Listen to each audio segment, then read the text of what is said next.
Hey, what is up guys, I'm Sal from Kronos Tech. Motorola Mobility just launched a couple of phones worldwide, namely the Moto X Style, Moto X Play and the Moto G 3rd generation. And here is the Moto G 3rd generation. It's the third device in the Moto G lineup with a pretty big change over the last generation. This one is 16GB ROM and 2GB RAM and is colored in black. You can also buy the other option, that is 8GB ROM or internal storage as it goes, and 1GB RAM for only $1,000 less. It goes by the model number XT1550.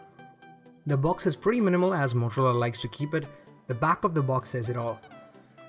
5-inch Gorilla Glass display with an HD resolution, IPX7 water resistant rating, a whopping 13 megapixel rear camera with a dual LED flash, 5 megapixel front camera, 1.4 GHz quad core processor, and a pure Android experience. The phone supports 4G, dual micro SIMs, and an extended battery life and an expandable storage slot, which was in the second generation too, I guess. Yeah, that's right. On the top is nicely packed device itself. Let's just keep it aside for a moment and see what's beneath it first. So here are the earphones. They're not your in-ear types, so sad news right there for audio lovers. Let's open it up and see. The build quality of the earphones is alright, so yeah, nothing too great in this compartment. Next thing is the new awesomely redesigned charger. Solid build quality. Let's open it up. The charger looks great, and the real awesome thing that I said at the starting is that it's got two USB ports that you can use at a time to charge multiple devices together. How cool is that? Next thing in the box is the charging cable. It's pretty well built, but it's not your flat cable though. Here's some literature for you to read that I would just advise you to skip, except this one. It has a pretty good info on how to remove that back cover, which can get pretty tricky at times, and yeah, the waterproofing thing too. So now comes the device itself. It looks cool. Let me take off these stickers first. So here is the Moto G 3rd generation. The front of the device is a bit different from its predecessor. The bold big speaker grills have been covered to hollow tubes with the pumped up 5 megapixel shooter on its right. The bottom of the phone has the same grill as there was in the last generation of the Moto G.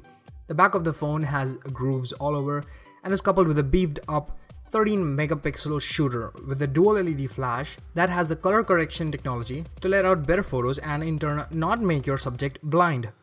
That's right. The long silver strip is an addition to the phone, which looks good in my opinion, and it's not made of metal, it's plastic. Yeah. And the Motorola dimple is here to stay and looks as good as ever. On the right side of the phone is the power button and the volume rocker keys to adjust the volume, and the left side of the phone is left empty. The bottom of the phone has a USB port along with a little hinge for opening up the back cover. On the top of the phone is a microphone with the headphone jack right next to it.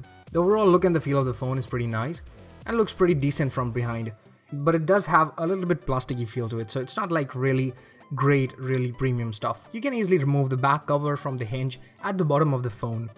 Just use a little bit power and yeah, it easily comes off. So here's how the phone looks from back, nice and shiny. The cover of the phone is protected with rubberized locks from the openings so the water doesn't flow in. The ones right here are basically for locking up the SIM ports along with the expandable storage port, because otherwise you can see that they have no additional protection whatsoever. And the back of the phone is just flexible, it just flexes like anything, man. It's awesome. The back of the phone is very shiny and looks like metal, and maybe yeah, it is. The battery is non-user removable and there are newly designed SIM card ports and the expandable storage port too. In this way, it's harder to get the SIM card stuck inside as it's pretty much exposed and one can easily remove it even if the network doesn't show up or anything goes wrong. In the older generation, it was a very big deal to get the SIM card off if it was inserted wrong way, so yeah, that's a really good update right there. Putting the back cover on is very easy. Just place it over the back of the phone and press it all over to make sure all the hinges are locked properly, and you'll hear a click sound when they're properly locked. It's important to make sure it's done properly or the water may get inside while you're showing your friends how cool your phone is, but rather what they'll see is how careless you were, which won't get you much appreciation. So lock it up nice and tight and it'll stay good. Let's boot up the phone and see the internals. The boot animation is pretty much the same.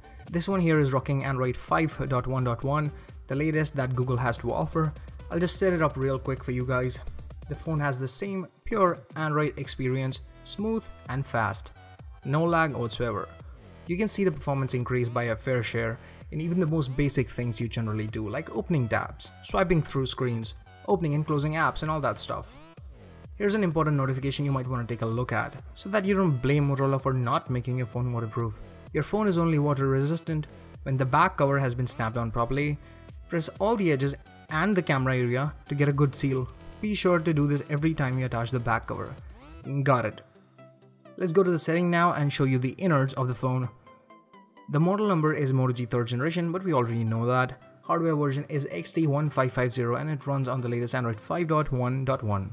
Motorola also introduced some cool features like chop twice to turn on flashlight that you can use in emergency situations, and you don't have to unlock the phone to go to the status bar and start the torch. This thing just takes a split second, that's all. And you can also twist the phone twice to open up the camera, and the camera comes up pretty quickly. You're ready to show your selfie love instantly, and the quality of the camera is just great.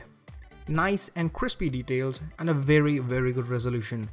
The one last cool thing is the Moto display that works like the AMOLED display on the Moto X. The screen lights up with important information like the time, date and notifications, so you only see what truly matters the most, and in turn saving the battery by not turning on the complete display.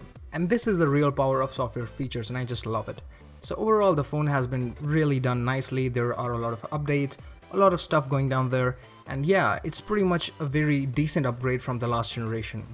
And that's about all guys. If you liked the video, feel free to give it a thumbs up, and I'll be doing a complete review along with benchmarks, camera performance and gaming performance, and yeah, one very important, Moto G, the battle of all 3 generations head to head, which will have the Moto G 1st, 2nd and the 3rd generation faced together. So don't forget to subscribe to my channel for all these things and more of my videos. You can also follow me on Twitter, Google+, Instagram and all. That would be all guys. Thanks for watching my video. This is Kronos Tech signing off.